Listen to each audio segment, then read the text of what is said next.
નમસ્કાર, VTV news સાથે હું મનીષા. વિગતવાર સમાચારની શરૂઆતમાં વાત કરીએ. મહેસાણા કસ્ટોડિયલ ડેથ મામલામાં મૃતક કેતન પટેલના પિતા મહેન્દ્ર પટેલે ફરિયાદ નોંધાવી છે. આ ફરિયાદ તેમણે હેડ કોન્સ્ટેબલ ચિરાગ પરમાર, દુકાનદાર ભરત બારોટ, મહેસાણા જેલના જેલર અને જેલના ડોક્ટર્સનો આરોપી તરીકે ઉલ્લેખ કરાયો છે. જ્યારે પોલીસ સ્ટેશનના જવાબદાર અધિકારીઓ સામે પણ ફરિયાદ નોંધી છે.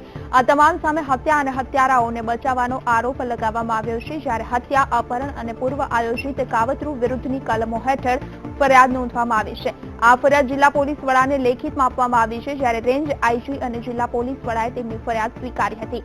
પોલીસે ચિરાગ પરમાર વિરુદ્ધ નામજોગ ફરિયાદ કરી હતી તેમજ ભરત બારોટની નામજોગ ફરિયાદ કરવામાં આવી છે. અન્ય પોલીસના ઉચ્ચ અધિકારીઓ અને પોલીસના નામ વગર ફરિયાદ કરવામાં આવી હતી. આ ફરિયાદ સાથે જ મુખ્ય તહોમતદાર નહીં પકડાય ત્યાં સુધી મૃતદેહ સ્વીકારવામાં નહીં આવે તેવી પણ ચીમકી ઉચ્ચારી છે. આ કેસની તપાસ ડીવાયએસપી રાજેશ ગઢિયાને સોંપાઈ છે. મળતી માહિતી મુજબ મોડી રાતે ભરત બ્રહ્મભટ્ટ અને ચિરાગ પરમારની અટકાયત કરી લેવામાં આવી છે.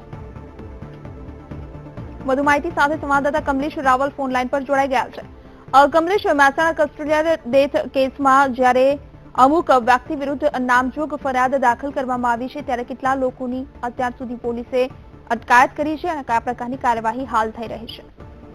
ચોક્કસથી મનીષા, કેસમાં ગઈકાલે મોડી રાત્રે 14 કલમ અંતર્ગત ગુનો દાખલ કર્યો છે. આ જે ફરિયાદ દાખલ કરવામાં આવી છે તેમાં 3 વ્યક્તિઓનો નામજોગ ઉલ્લેખ કરવામાં આવ્યો છે. તેમાં તાલુકા પોલીસ સ્ટેશનના ડી સ્ટાફના હેડ કોન્સ્ટેબલ ચિરાગ પરમાર, એ સિવાય જે દુકાનદાર ઉપર જેને ચોરીની ફરિયાદ આ યુવાન સામે દાખલ કરાવી હતી દુકાનદાર ભરત બારોટ અને તેનો દીકરો, આ 3 વ્યક્તિઓના નામજોગ ફરિયાદમાં ઉલ્લેખ છે. સાથે સાથે અન્ય જે વ્યક્તિઓ છે મહેસાણા જિલ્લા જેલના જેલર, જિલ્લા જેલના જે તબીબ છે તબીબ, આ સિવાય તાલુકા પોલીસ સ્ટેશનના જવાબદાર પોલીસ અધિકારી અને અન્ય કર્મચારીઓ, આ તમામ સામે પૂર્વ આયોજિત કાવતરુથી માંડીને હત્યા અને હત્યાના આરોપીઓને બચાવવાનો આરોપ લગાવવામાં આવ્યો છે. અલબત્ત હજુ સુધી પોલીસ દ્વારા સત્તાવાર પૂરી ધરપકડ થઈ હોય એવી જાહેરાત નથી કરવામાં આવી, પરંતુ જે આરોપીઓ છે એ આરોપીઓ જેની સામે આરોપ મુકાયેલો છે આરોપીઓને છેલ્લા 3 દિવસથી નજરકેદ કરવામાં આવેલા છે. અલબત્ત હજુ સુધી તેમની કોઈ સત્તાવાર ધરપકડ કરાઈ હોય તેવું પોલીસ દ્વારા જાહેરાત નથી કરવામાં આવી. જે રીતે સત્તાવાર ધરપકડની કોઈ માહિતી નથી મળી, પરંતુ નામજોગ ફરિયાદ દાખલ થઈ ગઈ છે. હવે પરિવારજનોનું અંતિમ સંસ્કાર અંગે શું નિર્ણય છે? ચોક્કસ જે રીતે વકીલ બાબુભાઈ મંગુકિયા દ્વારા એક નિવેદન આપવામાં આવ્યું છે કે આ ફરિયાદમાં અમને ન્યાય કોઈ પણ તરફથી મળે અમને સ્વીકારીએ છીએ અને જે ગુનો દાખલ કરવામાં આવે છે, ગુનામાં જે આરોપીઓના નામ દર્શાવવામાં આવ્યા છે તેમની પોલીસ ધરપકડ કરી લે એટલે અમે તરત જ અગ્નિ સંસ્કાર કરી લઈશું. આ પ્રકારનું એક નિવેદન તેમના દ્વારા આપવામાં આવેલું છે. એટલે કે જો આજે આરોપીઓની પોલીસ ધરપકડ કરી લે છે સત્તાવાર રીતે, તો ત્યારબાદ તરત જ અગ્નિ સંસ્કારની વિધિ શરૂ કરી દેવાશે એવું વકીલ બાબુભાઈ મંગુકિયા દ્વારા નિવેદન આપવામાં આવ્યું છે. બિલકુલ કમલેશ, આપનો આભાર માહિતી માટે.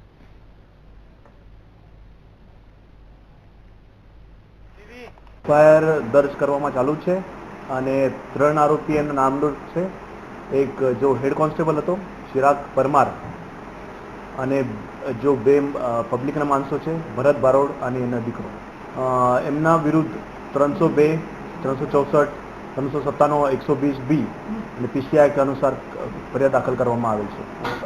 પહેલાં તો ફરિયાદીએ માર મારી પોલીસ સ્ટેશનમાં સોંપવામાં આવ્યો અને પછી જેલમાં એને મોકલવામાં આવ્યો એવો ફરિયાદમાં ઉલ્લેખ છે.